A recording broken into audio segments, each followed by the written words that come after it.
Muchas gracias, Carlos. Muchas gracias, Pedro, por la presentación. Me siento muy honrada de que me hayan puesto ahí junto a todas esas mujeres que hicieron Chile y que tanto en el pasado, porque una de las cosas más importantes que tenemos que tener en cuenta con todo lo que nos está pasando es la gran pregunta: ¿qué es Chile? Chile no es solo los que somos hoy día, es todos los que fueron antes y es todos los que van a ser después. Yo uso una frase de Chesterton que me encanta, que la tradición es la democracia de los muertos, de todos aquellos, de nuestros padres, nuestros abuelos, que dieron la vida por este país. Y agradezco a las instituciones militares porque han sido heroicas en mantener este Chile, así que me siento muy honrada de estar invitados por ustedes, agradezco a la valentía y comparto también ese pesar que tienen respecto a lo que estamos viviendo hoy día, porque estamos viviendo momentos oscuros, pero estamos viviendo momentos oscuros donde siempre en la historia de la humanidad han habido momentos oscuros. Yo soy tolkiana, amo a un autor británico que se llama John Ronald Reuel Tolkien, y él en su obra magna que se llama El Señor de los Anillos, presenta la vida como the long defeat, la larga derrota. Y hay veces que nos toca en vida tener que pelear la batalla varias veces. La vida humana es la vida entre el bien y el mal. El bien y el mal están siempre presentes y el mal siempre vuelve a aparecer. Y cuando uno piensa que está derrotado, vuelve a aparecer. Y por eso es tan importante mirar la historia y la dimensión histórica para poder comprender. Cuando pasó el 18 de octubre, que supuestamente fue algo espontáneo, ese día, ese mismo 18 de octubre, yo le dije en la tarde a mi marido, que me miró con esos ojos que miran los maridos, con, digamos, la mirada media asta, diciendo, tú eres una exagerada, yo le dije, esto es una revolución. Y él me miró y me dijo, me estás molestando. Lógico, o sea, diciendo, estás exagerando. Y me senté en mi escritorio y no me paré durante varias semanas a escribir un ensayo, que ese ensayo fue finalmente nuestro Octubre Rojo. ¿Y por qué yo dije que esto había sido una revolución? Porque vi muchos patrones comunes. Los historiadores estudiamos la historia no para saber de los hechos del pasado. Sí, siempre es interesante conocer el pasado, pero nosotros estudiamos el pasado para comprender el presente. Y no solo para comprender el presente, sino que para proyectar el futuro. Y los historiadores tenemos esa capacidad de ver patrones en la historia. Es cierto que la historia no se repite y que cada vida humana de cada momento fue única y irrepetible y son momentos específicos. Pero como diría Mark Twain, la historia no se repite, pero por Dios que rima. Y ciertamente esa rima es lo que hace ver ciertos patrones comunes. Y aquí, evidentemente, nosotros tenemos que comprender que Chile es parte de un proceso mundial. Lo que estamos viviendo nosotros no es solo chileno, es mundial, ciertamente. Tenemos una ideología, una enfermedad que va junto con la pandemia que hemos vivido. Hay una pandemia ideológica muy profunda que ha penetrado en la sociedad como un todo. Pero les agrego una noticia que probablemente ya lo atisbaban, pero la mala noticia es que en este panorama mundial, Chile es el niño símbolo. Chile es el niño símbolo y hemos sido conejillos de indias durante mucho tiempo. Chile de alguna manera se convirtió en algo simbólico porque es un país pequeño, un país que en nuestra historia hemos tenido cosas fantásticas, pero si nosotros miramos nuestra historia económica, y a mí me tocó hace un par de años atrás hacer el libro sobre los 100 años de la Cámara de Comercio de Santiago, con lo cual tuve que escribir una historia económica de Chile. Y en la conclusión de ese libro fue que Chile había sido pobre, pobre, pobre, pobre, pobre, pobre, y que los gobiernos que nosotros habíamos visto como gobiernos magníficos, pensemos en los gobiernos radicales, que habían extendido la educación, digamos, pública, y que habían establecido la ley de instrucción primaria y ampliado de alguna manera a la gente que se podía educar, muchas cosas que son de gran valor. Pero en lo económico habíamos sido un país que todos lo habían hecho muy mal. Somos un país, y hay que decirlo, muy socialista. Y somos un país muy socialista porque Chile, que tuvo una colonia magnífica, todos la tenemos olvidada. Y la tenemos olvidada porque el relato se impuso y olvidó la colonia. Y cuando digo que tuvimos una colonia magnífica, no fue casualidad. Chile fue el reino de Chile. Que fue eso sí fue una casualidad. ¿Y eso fue por qué? Porque Felipe II se iba a casar con María Tudor, la reina de Inglaterra. Y el rango que tenía era muy poco, ¿ya? Era el príncipe simplemente, y por lo tanto decidieron darle un reino para que se vistiera mejor. Y lo nombraron rey de Chile. Nosotros éramos el reino de Chile. Y hay que entender que por esa razón, por esa casualidad, que alguien eligió a Chile llegó gente durante la colonia muy ilustrada, mucho más que la media. Es más, Felipe II mandó a un amigo de él a hacer un informe de su reino. ¿Y qué hizo ese amigo, don Alonso Ercilla? Escribió la Araucana. No hay otro país en Latinoamérica que se pueda jactar de tener una obra tan magnífica como fue la Araucana.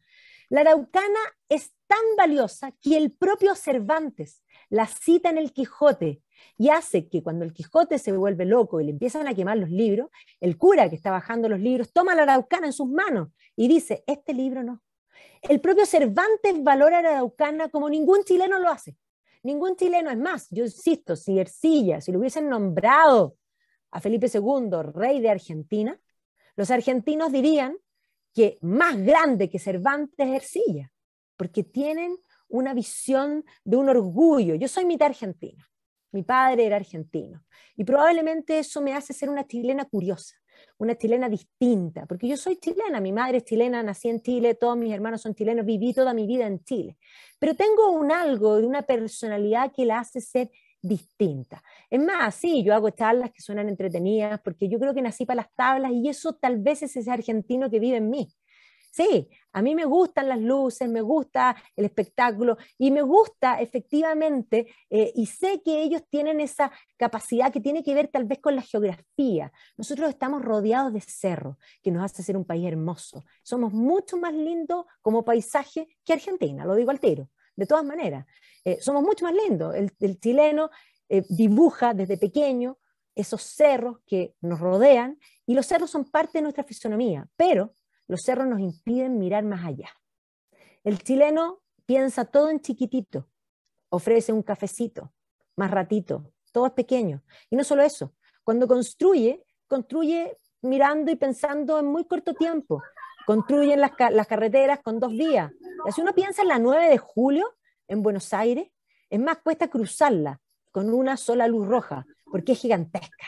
Ellos proyectan todo en grande porque ellos no tienen cerro, ellos ven la inmensidad. Bueno, y esa capacidad que tiene el argentino, que de alguna manera yo siento que en cierta forma heredado, porque el chileno tiene el problema que no ve el mediano y el largo plazo. Todos piensan en el inmediato, en mañana.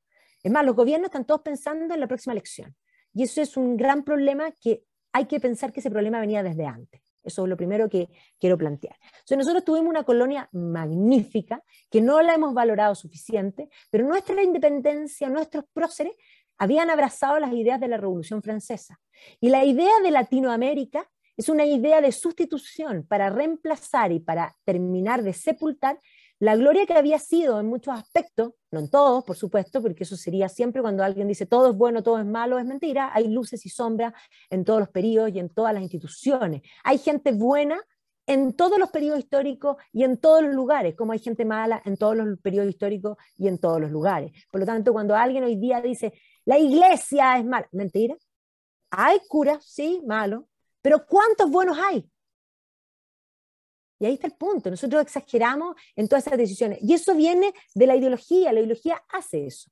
Cuando vino la idea de Latinoamérica, el término es un término de sustitución inventado por los franceses para terminar con el término real que era Hispanoamérica. Y Hispanoamérica tenía un significado, un catolicismo profundo. La revolución era anticlerical, la revolución era socialista, creía que el Estado estaba por sobre el individuo. Y esas ideas son las que se plasmaron con la independencia. Y nosotros creamos un nuevo relato del Chile republicano que terminó por sepultar todo el pasado. La gente habla de la historia de Chile y recordemos al propio presidente Lagos haciendo un discurso para el bicentenario que, ojo, lo celebró el 2010. El 2010 no es el bicentenario. El 2010 se inicia un proceso que culmina con la independencia en el fondo en 1818. O sea, en 1810 no inicia nuestra independencia, sino que va a ser en 1818. Pero la independencia se firmó el 12 de febrero. Y los chilenos tenemos vacaciones en febrero. Yo estoy convencida que eligieron el 18 de septiembre como fecha símbolo para poner vacaciones en septiembre, porque siempre hemos buscado como chilenos dar la vuelta. Eso es parte de lo que es la cultura hispana. ¿Ya? Cuando Kant, Immanuel Kant, escribe sobre los españoles, dice que son encantadores, que son los comerciantes más correctos, pero lo que dice es que son flojos, que dejan el arado, se ponen la capa y salen a caminar.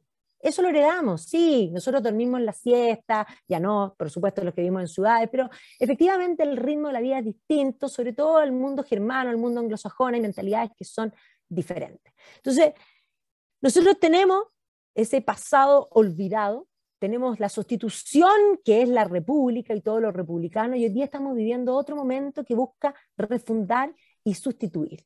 Es más, nos están tratando de quitar incluso el relato de la república. Yo creo que nosotros como nación lo que tenemos que hacer si nos salvamos de esta es reconstruir nuestra historia completa y volver a mirar a la colonia y volver a mirar a lo que fuimos y a todo lo que nos debemos, porque nuestra historia no empezó en 1810. Nuestra historia empezó mucho antes. Nuestra historia empezó en España. Y por eso, ahora en agosto, yo los voy a invitar a todos a que vean Viaje en el Tiempo, nuestra serie documental que va a salir en el 13C, que la hicimos de España. Y la hicimos de España adrede, para ir a buscar quiénes somos. Porque el quiénes somos implica todo el pasado. Nosotros no somos alguien que nació antes. Yo soy Magdalena Mervilá, hija de Arnaldo Mervilá, nieta de Osvaldo Mervilá, y de ahí hacia atrás. Nosotros tenemos una historia y la carga histórica es fundamental. Eso es lo primero que tenemos que decir porque estamos viviendo un proceso refundacional. ¿Dije que este era un proceso internacional? Sí. La ideología ha vuelto a crecer profundamente y se ha reinventado. Nosotros tenemos que entender que nosotros volvimos a la democracia en un momento en que no había nada más de modé que ser comunista. ¿Sí? Volvimos a la democracia después que se había caído el muro de Berlín. Es más, los comunistas que eran comunistas dijeron que no eran comunistas y se renovaron. Y todos los renovados que entraron a la política se vistieron de blancas palomas. Y recién ahora han vuelto a mostrar los dientes, porque tal vez nunca se renovaron, sino que simplemente estaban esperando el momento preciso. Nosotros tenemos una sobreideología profunda. Y cuando nosotros decimos que este es un país que es tremendamente socialista, tenemos que entender que hay dos visiones de mundo. La visión, cuando nosotros hablamos de derecha y izquierda, entendamos que la visión que impera en la Revolución Francesa es una idea de que el Estado es más importante que el individuo. Eso es lo primero, por lo tanto, mientras más Estado, más a la izquierda. Y aquí hay que agregar una cosa muy importante. Cuando yo digo esto, hay que entender que el socialismo tiene un socialismo internacional que se manifiesta en el comunismo, pero tiene un socialismo nacionalista que se manifestó tanto en el nacionalsocialismo como en el fascismo. Así que el fascismo, el nacionalsocialismo y el comunismo son bichos muy parecidos, solo que unos son nacionalistas y los otros son internacionales, pero todos creen que el Estado es más importante que el individuo. En el otro extremo, podríamos decir en la derecha, tenemos la idea que el individuo es más importante que el Estado, por lo tanto la extrema derecha, que les gusta decir, quisiera que el Estado no existiera, es cuasi anárquica, es lo que se denomina anarcocapitalismo hoy día o minarquismo, ¿ya? Pero en realidad son gente que son pacífica, vuelvo a Tolkien, son como los hobbits de la comarca. ¿Ya? Gente que quiere vivir simple y que quiere que lo moleste el Estado lo menos posible, pero no son gente violenta. Así como la izquierda cree que el Estado es más importante que el individuo, hay otra distinción para hablar de derecha y de izquierda, y es que la izquierda va a considerar que hay una idea. Y esto viene de los cambios filosóficos, sobre todo de final del siglo XVIII, comienzo del, digamos, durante todo el siglo XIX. Y ahí sí tengo que volver a citar a Kant, porque Kant nos va a quitar la certeza filosófica de que la verdad se puede alcanzar. Y esa premisa que había sido básica en nuestra cultura occidental desde la formación y hasta finales del siglo XVIII se va a perder. Se va a perder la idea del absoluto, se va a perder la posibilidad de Dios como concepto. Dios es un concepto y es un concepto tremendamente importante, porque Dios es la medida de la objetividad del bien y el mal. Las cosas son objetivamente buenas y son objetivamente malas. No depende de mí. Los 10 mandamientos son algo de la lógica, son algo que está en muchas culturas y que tiene que ver con esa existencia de lo bueno y lo malo. O sea, cuando Kant nos quita esa posibilidad, van a surgir muchos filósofos que van a reemplazar la verdadera realidad por una idea que la van a convertir en su Dios y que van a construir una filosofía alrededor de esa idea. Y eso es lo que se denomina ideología. El idealismo alemán, que va a ser el inicio, va a crear la ideología. La ideología es una falsa verdad, porque parte de la premisa que la verdad no existe. Ojo, que lo afirman como una gran verdad. La primera verdad que ellos afirman, porque son totalitarios, es que la verdad no existe. Y lo dicen como una gran verdad. Entonces, entendamos que desde el origen filosófico de esas corrientes, son corrientes que tienen una beta totalitaria porque son hijos de Kant, no solo de Kant, son hijos de Hegel. Hegel va a tratar de solucionar el problema kantiano y Hegel va a crear la idea de que toda la realidad es un algo que es indefinible, que él lo denomina espíritu. El espíritu, la palabra Geist en alemán, no significa solamente lo espiritual, que sería el significado que le daríamos al espíritu en una palabra en castellano, sino que Geist significa también mente. Y por lo tanto él tiene esa idea de la racionalidad y él va a llegar a la idea de que lo racional finalmente es entregarse por completo a la máxima expresión del espíritu. Lo que dice Hegel es alguien muy difícil y hermético, pero básicamente una de las ideas fuerzas importantes que va a definir el problema ideológico es que Hegel considera que la máxima expresión del espíritu es el Estado. Y el Estado debe ser igual que el espíritu, englobar a toda la realidad. Entonces es el padre de todos los totalitarismos. Y él va a considerar que los hombres que se entregan al Estado son realmente libres. Cuando Hegel habla de libertad, no se refiere a lo mismo que hablan los anglosajones, que los anglosajones hablan de una libertad como no coacción y como autodeterminación, pero él no lo define así, él lo define como entregarse al Estado. Entonces, efectivamente, por ejemplo, cuando ustedes han escuchado cuando dicen, el Estado somos todos, eso es hegeliano, por supuesto que es hegeliano, y es una gran mentira. El Estado no somos todos, el Estado es un montón de burócratas, que sí, que viven de nosotros, porque el Estado no tiene ni un peso. O sea, aquí entendemos que hay dos visiones de mundo y esa visión de mundo ideológica se va a alimentar, uno de los seguidores de Hegel va a ser Marx. Y el marxismo va a penetrar, el marxismo va a buscar la revolución, el marxismo va a proponer, porque lo que propone Marx es que la revolución es algo inexorable, que es científico, él establece un socialismo científico, esto va a pasar, así como la ciencia, cuando Newton dicen que hay una fuerza que atrae a las cosas y que esa fuerza es en el fondo proporcional a la masa, inversamente proporcional al cuadrado de las distancias, que es la fuerza de gravedad, es una ley que se va a cumplir siempre en este mundo, porque entendamos que las leyes de Newton no se cumplen en el microcosmo ni en el macrocosmo, pero eso no tenía como saberlo Newton. Newton hace leyes que están vigentes hasta el día de hoy en este mundo. Pero entendamos que Marx cuando escribe, él cree que está haciendo algo científico, que es una ley que se va a cumplir sí o sí, y que el capitalismo cuando se desarrolle, al tener un problema intrínseco, va a avanzar naturalmente al socialismo. Él cree que esto se va a cumplir. Él esperó toda su vida la revolución que iba a llegar sola. Pero la revolución no llegó. Y Lenin le va a agregar un componente que es la revolución no va a llegar sola, hay que provocarla. Entonces, cuando nosotros hablamos de marxismo-leninismo, es un marxismo que cree que la violencia física es un método para hacer política. Y la extrema izquierda sí va a considerar la violencia física como una forma de hacer política. Y solo la extrema izquierda considera eso. O sea, entendamos que la violencia en la política, que hoy día está transversalmente instalada, para muchos sectores es inaceptable. ¿Ya? Para ellos es aceptable y es válido en tanto les sirva. Entonces, efectivamente, el comunismo va a lograr imponerse en la Revolución Rusa, se va a exportar muy fuertemente durante los años 20, en los años 30 todos eran socialistas, y si no eran totalitarios, porque efectivamente el totalitarismo va a aprender, eran keynesianos y creían que los estados tenían que intervenir en economía. Y nosotros aquí en Chile éramos keynesianos, o sea, aquí en Chile después de la República Socialista, que duró poco tiempo, se estableció el comisariato de precios, o sea, aquí en Chile el Estado fijaba los precios hasta el año 74 cuando se liberaron los precios. Y es más, el año 74 cuando se liberaron los precios, la gente decía, pero ¿cómo la gente va a saber cuánto tiene que pagar?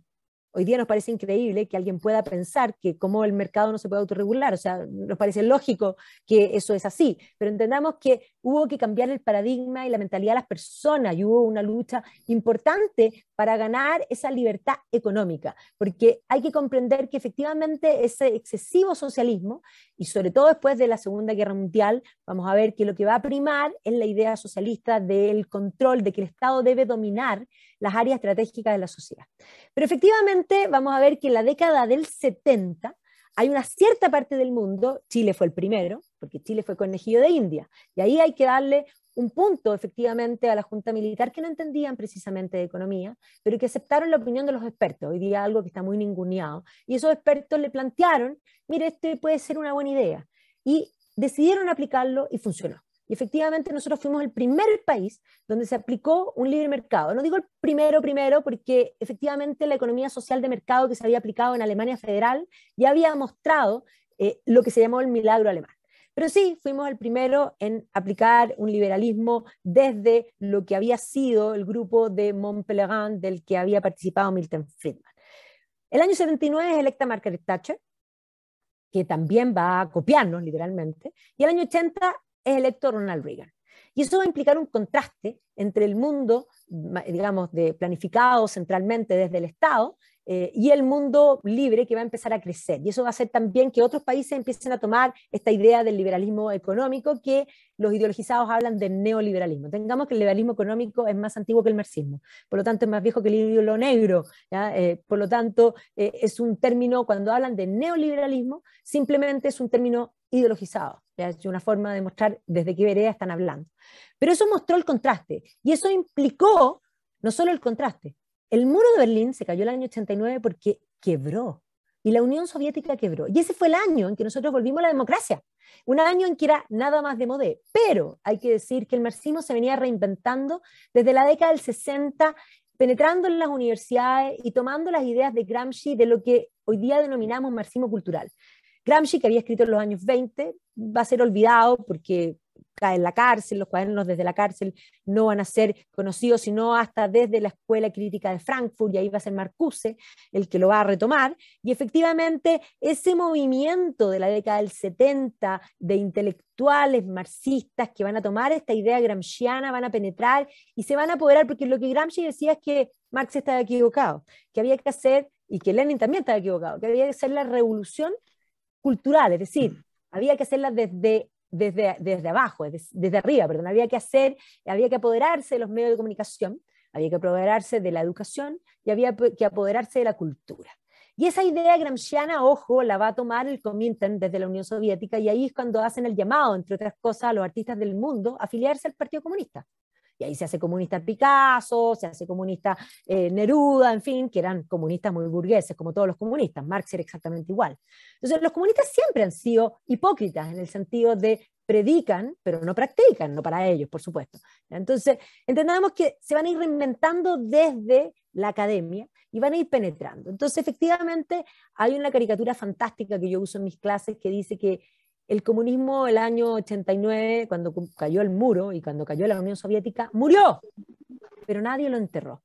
Y justamente ese momento de dificultad para el mundo comunista implicó que se apareciera el año 90 el Foro de Sao Paulo, y ahí se reinventaron, hicieron estrategias a largo plazo. Nosotros los chilenos no hacemos largo plazo. Y ellos pensaron en todos los años que hoy día están cosechando en lo que vienen trabajando hace mucho tiempo.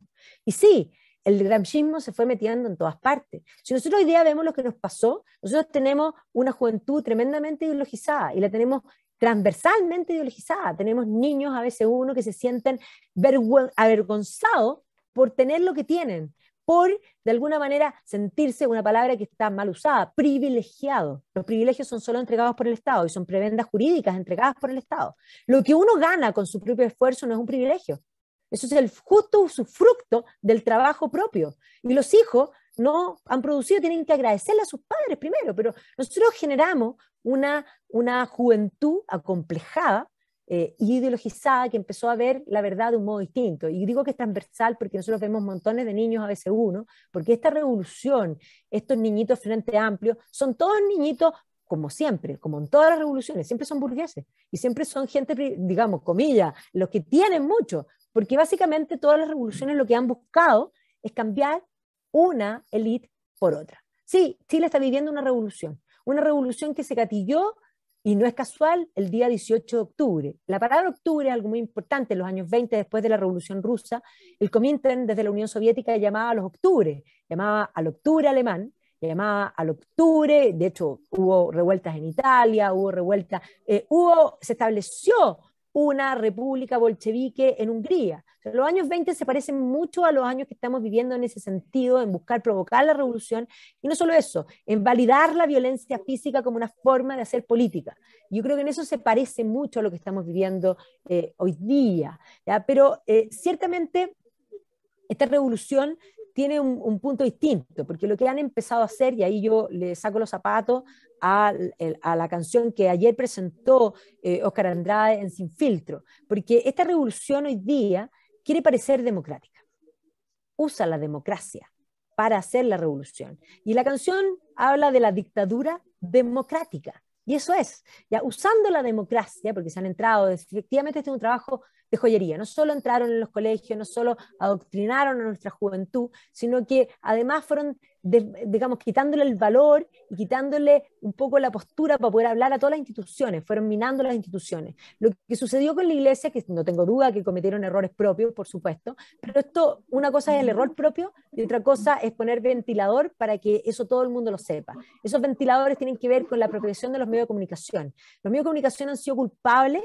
y han sido parte de la ideología. Sí, ellos han transmitido todo esto y del 18 de octubre tuvieron un rol activo importantísimo. Así como los dueños de los medios de comunicación son unos cobardes. Y hay que decir que son unos cobardes que no solo han sido capaces de poner los puntos sobre la I, sino que se compraron todos transversalmente el discurso de lo políticamente correcto. Y en la vida, para hacer el bien, hay que ser muchas más veces políticamente incorrecto que políticamente correcto. Han pecado de no hacer lo que corresponde. Y todo el mal siempre crece no porque solo los malos hagan cosas, sino que porque los buenos, cuando tienen que hablar, se quedan callados. La cantidad de empresarios que han financiado y que han puesto, digamos, recursos en publicidad, en canales que han estado transmitiendo todas estas ideas, ellos también son culpables, y háganse el mea culpa. Y esos que después van a la misa y se pegan por mi culpa, por mi culpa, por mi gran culpa, sí, son culpables. Son culpables de no haber entendido que no solo importa el dato, que no solo importa la planilla Excel, sino que importa el relato. Y el relato es tan importante como el dato. Nosotros venimos trabajando en la red cultural, en la batalla cultural hace muchos años. Hemos ido a pedirle plata a los empresarios por años y siempre nos han dicho lo mismo, qué lindo lo que ustedes hacen. Nosotros apoyamos, nosotros apoyamos las matemáticas. Nosotros apoyamos un proyecto de lenguaje, pero la historia, la filosofía, ¿qué importa? Sacaron filosofía de los colegios. ¿Por qué? Porque quieren gente útil pero no pensante. Efectivamente, ¿ustedes piensan que hay algún Estado en la historia que ha querido que haya buena educación? Sobre todo en democracia. Un voto o una persona, mientras más ignorantes mejor, son manipulables. Eso es lo que han hecho durante mucho tiempo. Y nadie ha sido capaz de levantar la voz y decir que esto es así. Sí, hay muchos culpables, estamos viviendo una revolución. Y sí, la revolución es ideológica. Se hizo todo para tener una elección y usando la democracia, le metieron la mano a la urna, usaron los escaños reservados, no para poner a los pueblos originarios, sino para poner activistas políticos. Sí, los 2/3 ya estaban pasados a la extrema izquierda. ¿Qué salió de ahí? Lo que tenía que salir de ahí. El fruto del odio. ¿Cuándo ustedes han hecho algo desde el odio que salga bien? Esto es revanchista. Sí, no quieren que no haya más pobres, quieren que no haya ricos. Sí, quieren la igualdad, quieren la pobreza para todos, no para ellos, porque van a reemplazar una élite por otra, y esa gente amanece desayunando caviar. Siempre ha sido así, siempre ha sido igual. Y por lo tanto, ¿por qué hoy día va a ser distinto? Ahora, ¿por qué las revoluciones triunfan? Porque la gente buena se queda callada. Este es el momento de que no se queden callados. Ustedes tienen un espíritu heroico, yo también lo tengo, he estudiado a los germanos profundamente, yo estudio los mitos y leyendas germanas y tengo esa idea de lo que corresponde al héroe. Los héroes son aquellos que están dispuestos incluso a dar la vida por lo que vale la pena. ¿Ustedes también? Ustedes como heroico llegó el momento en que no solo hay que hablar, hay que también que preocuparse y ocuparse, arremangarse las manos, y sí, ellos hoy día están en terreno, nosotros también tenemos que estar en terreno. Así que sí, esto es una revolución, estamos a punto de perder el país, sí. Si gana este texto, game over, se los digo al tiro, no lo sacamos nunca más. Y aquí otra vez, vuelvo a la historia. ¿Por qué no iba a pasar lo que ha pasado en todas partes en el barrio? ¿Vamos a ser distintos? ¿Quieren algo distinto? ¿Qué han hecho ellos? Han ido drenando país por país. El más rico de los países era Chile. No tienen lucas, otra vez lo mismo, siempre es lucas. Las querían sacar de aquí. ¿Y a quién se las van a sacar? A todos nosotros. ¿Y cómo vamos a vivir? Como viven en Venezuela, pues. Como viven en Cuba. ¿Por qué ellos no se van a Venezuela y Cuba? Porque son hipócritas. Ellos se van a vivir como Pedro Pascal a Estados Unidos, pero pontifican para el resto lo que ellos no quieren vivir. Entonces, eso es lo que estamos viviendo. Si hay alguien que no ha entendido, entiéndanlo. Esto es muy grave. Sí, el texto es malo porque es revanchista, es malo porque desde ya debilita muchas cosas, que va a usarse los resquicios legales, ténganlo claro, debilita la propiedad. La propiedad es inmensamente importante, porque es fruto, cuando hablan de dignidad, la dignidad es intrínseca, y las personas trabajan, y el fruto del trabajo se manifiesta en el usufructo del trabajo, y eso se manifiesta en la propiedad. Y la propiedad tiene que tener no solo el uso, el goce, debe tener la disposición. Nosotros queremos que nuestros hijos vivan mejor que nosotros. Nuestro trabajo se tiene que manifestar no para el Estado. ¿Entienden ustedes que cuando nosotros pensamos y dicen el Estado somos todos, vuelvo a Hegel, es esa idea que un poco nace del concepto de la esclavitud. La esclavitud partía de la base de que habían algunos que podían ser dueños de otros, personas. Y esas personas, esclavos que trabajaban, como tenían un dueño, el dueño era el dueño del usufructo del trabajo del esclavo. Bueno, cuando nosotros pensamos los impuestos son lo mismo. El impuesto parte de la base de que parte del usufructo de tu trabajo no te pertenece, que le pertenece al Estado. Es más, todos nosotros trabajamos varios meses como esclavos para el Estado, para pagar los impuestos. Y eso no es suficiente para ellos. ¿Quieren más? ¿Por qué quieren más? Por eso, porque la propiedad es lo que te da independencia. Ellos nos quieren dependiente del Estado. Entonces, si uno mira, esta es una constitución que hace crecer al Estado, que no dice las palabras abiertamente de lo que en verdad quiere hacer, porque el demonio nunca ha venido frente a nosotros a decirnos, elígeme y vas a ser infeliz. El mal siempre se presenta con apariencia de bien, suena lindo, pero quiere supuestamente instaurar el paraíso terrenal sobre la tierra. El paraíso terrenal no está en la tierra. Y es más, nuestra constitución actual puede tener falencias, se pueden hacer mejoras sin lugar a duda, pero siempre van a haber falencias. Pero este texto tiene muchas posibles llaves para generar un totalitarismo en muchos aspectos. Desde ya promete y juega, yo creo que eso es lo peor de las cosas, juega con la esperanza de las personas, juega con la esperanza de las personas prometiéndole un montón de derechos que si no hay plata no se va a poder cumplir, porque agrega el texto en la medida de lo posible. Esto a mí me parece de una perversidad total, porque efectivamente el país va a decrecer, si el país decrece no va a haber plata para pagar, y así como en Venezuela que garantiza una vivienda digna, los venezolanos cruzan todo el continente para cambiar la vivienda digna que les garantiza su constitución por una carpa en la Alameda de Santiago. Entonces, que esté en la constitución no garantiza. El texto es muy malo, jurídicamente es confuso, ningunearon a los expertos. Yo entiendo que la ciudadanía puede participar y puede tener opinión, pero a mí me parece que es insólito que la convención se haya constituido como se constituyó. Si a mí me hubiesen llamado hace años atrás para ser parte de una convención, para hacer una constitución, yo les habría dicho, les agradezco, me siento muy honrada, pero no soy abogada. Sí, yo soy historiadora, soy periodista, estudio filosofía, soy una estudiosa, pero no soy abogada. Los textos jurídicos necesitan juristas. Es más, si usted se va a operar del corazón, yo me imagino que ninguno de ustedes se va a ir a operar con un carpintero. Por muy honrado y fantástico que sea el carpintero. Pero pastelero tus pasteles. El pastelero hace buenos pasteles, el carpintero hace buenos muebles y el jurista hace buenos textos jurídicos. Este texto jurídicamente es muy confuso. Las constituciones no pueden ser confusas porque llevan a interpretaciones. Y lo que vemos hoy día de los dos lados son las distintas interpretaciones que van a estar sobre la mesa. Se van a judicializar todas las cosas. Y además se van a poder utilizar un montón de normas que en resquicios legales permiten muchas cosas que sientan el totalitarismo. ¿Por qué hay que mirar quién es la convención? ¿Por qué hay que mirar la historia? Porque eso es lo que han buscado desde el principio. ¿Lo están buscando democráticamente? Sí. Han buscado la democracia. Ellos se dicen ser el primer organismo democrático. Mentira. El Congreso electo actual también es democrático, pero ellos lo ningunean, porque utilizan la democracia diciendo cosas, omitiendo otras. Entonces, entendamos que el país está en un peligro mortal. Y cuando digo mortal, es game over. De verdad, es game over.